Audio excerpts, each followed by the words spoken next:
Hey, what's up guys? T92 here of Retribution Gaming, and today we're going to be making a Wayfinder character tier list. Now, before we get started, a quick disclaimer. This is all based on opinion. Don't take anything here to heart. With that said, don't forget to smash that like button, don't forget to subscribe. Let's begin the video. So, let's start with Niss. Niss is the Shadow Dancer. Niss is an Eldrin Shadow Dancer and is at her best when she's in motion.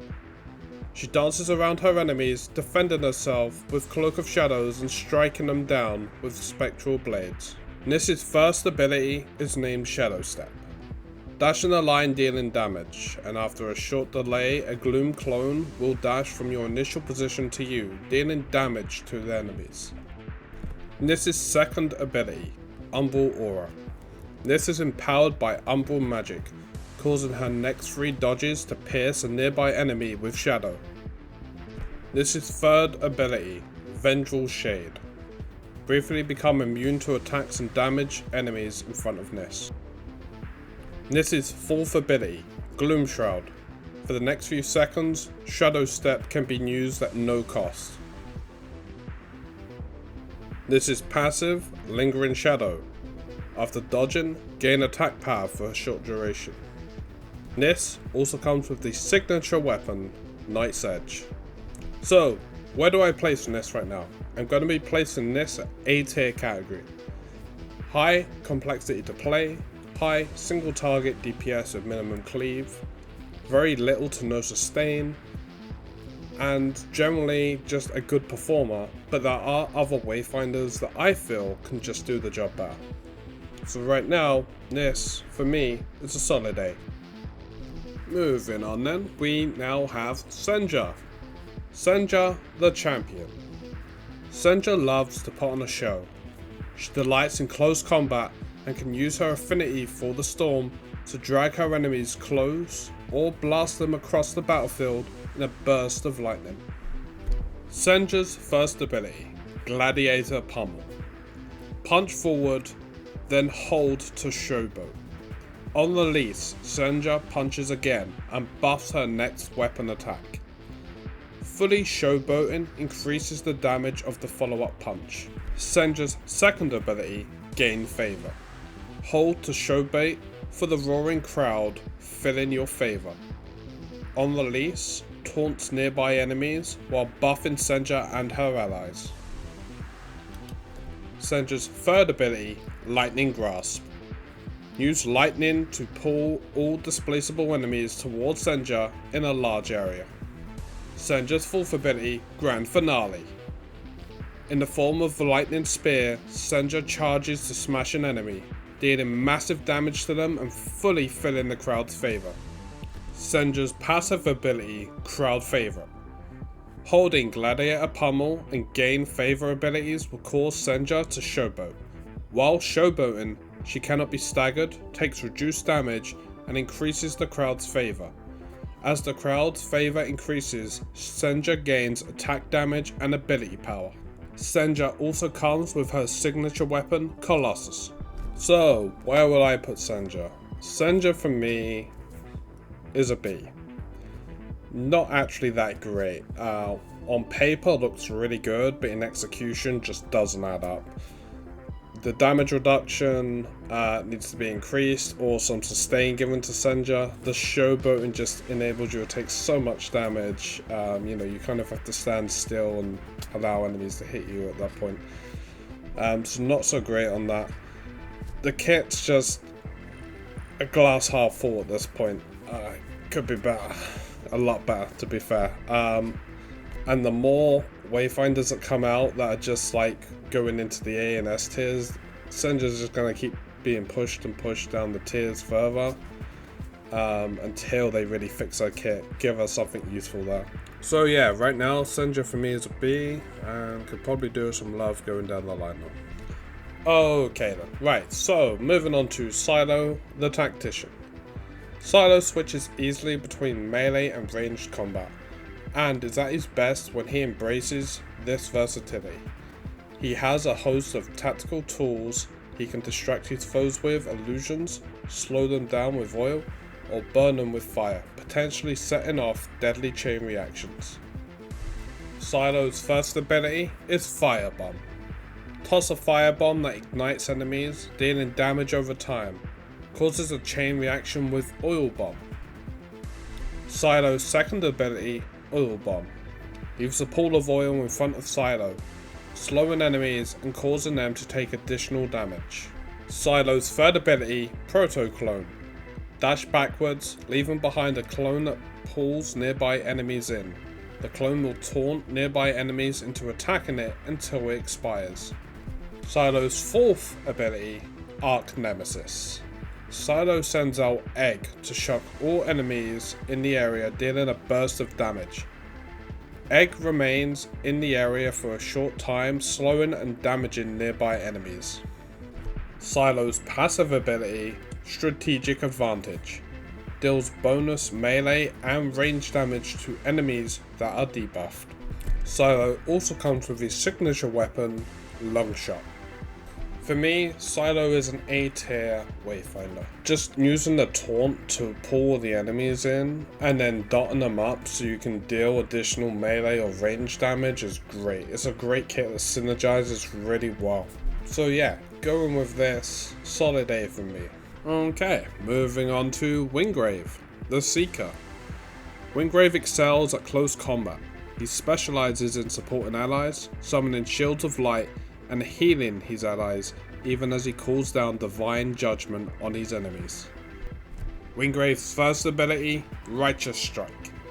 Hitting an enemy causes an explosion of healing energy to shoot out and heal Wingrave and nearby allies. Wingrave's second ability, Radiant Pulse. Forms a divine shield that blocks projectiles and boosts defense of allies standing behind it. Wingrave's third ability, Judgment. Marks enemies for judgment. Anyone hitting a judged enemy will restore their own health. Wingrave's fourth ability, Divine Aegis. A powerful barrier that makes anyone standing in it immune to damage and heals them over time. Wingrave's passive ability, Healing Pulse. Melee finishers heal Wingrave and one nearby ally. Wingrave's signature weapon is the Bastion. So Wingrave for me is an A tier. Right now the content just isn't demanding him as much. Like, having a healer in there is nice, having a guy that can taunt in there is nice, but it's not required. The content in game right now is actually pretty easy. So maybe as raids and heroic bosses and that will come out down the line, he'll be a little more wanted in groups. Right now though, he's just a solid A tier pick. He's nice to have when he's there, but you know, again, we'll see down the line where he really unfolds. But for now, yeah, he's a solid A pick. Okay, so moving on to Kyros, the War Mage. While he prefers to avoid close combat, Kyros wields tremendous mystical power. He can scatter foes with blasts of raw energy and crush enemies with a massive shockwave. Kyros' first ability is Savage Rake. Rakes the ground with violent energy, dealing damage to all enemies in front of Kyros. Arcane fragments can be consumed to cast Savage Rake at no cost.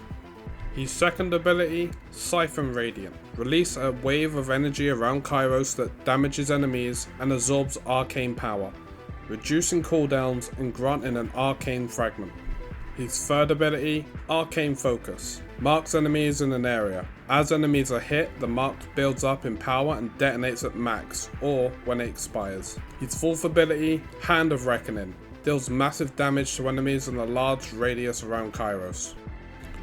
Kyros' passive ability is Arcane Fragments. Generate Arcane Fragments by using Siphon Radiant on enemies and landing combo finishes on enemies. Arcane Fragments are automatically consumed to grant extra charges of Savage Rake. His signature weapon is the Scythe, Epitaph. So where would I place Kyros and his heroic variant? Right now both of these are S tier Wayfinders. They have great sustain when traded for it. They have absolute great room clearing potential as well. They have the ability to just one-shot bosses and skip entire phases, making your farming completely quick. Overall, right now, one of the best Wayfinders in the game to pick up and get your hands on.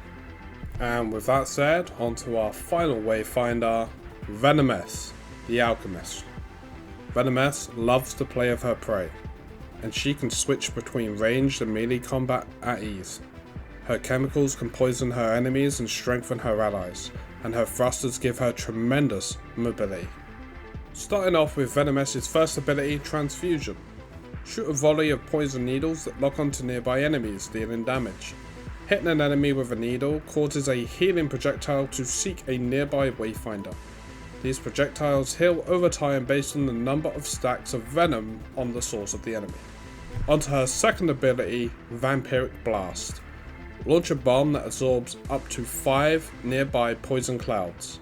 After a brief delay, the bomb explodes, dealing damage to enemies and healing allies based on the number of poison clouds absorbed. Her third ability, Venom Thrusters. Dash in a direction, leaving a trail of poison clouds behind you. Poison clouds damage and apply stacks of venom to enemies. And her fourth ability, Deep Breath. Fire a massive explosion that damages and applies 5 stacks of empowered venom to enemies. Empowered venom deals damage over time and counts as additional stacks of venom for the Master of Venoms and Transfusion abilities. Venomess's passive ability, Master of Venoms. Weapon hits apply venom, dealing damage over time and stacking up to 5 times. Weapon hits against enemies with 5 stacks of venom create a poison cloud that deals damage and applies stacks of venom. A poison cloud can only be created by this effect once every 5 seconds. Venomess also comes with her signature weapon, Nightshade. So where would I place Venomess? Right now for me, Venomess is S tier. For a couple of different reasons. You can heal outside of combat being one, but also heal allies in combat. And that leads on to the great sustain that she has as well. Her damage output on the right build is ridiculous right now. She's just absolutely melting bosses in seconds on some of them. And overall just synergizes really well with ranged and melee, allowing you to kind of decide on what approach that you want to take as well. Overall, it's the main reason Niss isn't in S tier right now. It's because Venomess is just that much little better, right? You know, the sustain on top of that is just perfect right now. And with that said, that sums up this tier list. Just remember, all of this is opinion though. This doesn't mean that any character that you favor is trash or anything like that. But ideally, this is my interpretation of how the game is going with these characters so far, based on the builds that we also have so far at the time of recording this video. With that said though, this has been a really fun video to make. I've really enjoyed making it, and hopefully you guys have enjoyed watching it. But yeah, let me know down in the comments though if you thought I was too strict on the ranking, or if I was, you know, a little unfair on some of the characters. Do give me feedback. I'm always looking to improve the videos that I create. With that all said though, don't forget to smash that like button, subscribe to the channel and get involved with us. Until then guys, I'll catch you in the next video.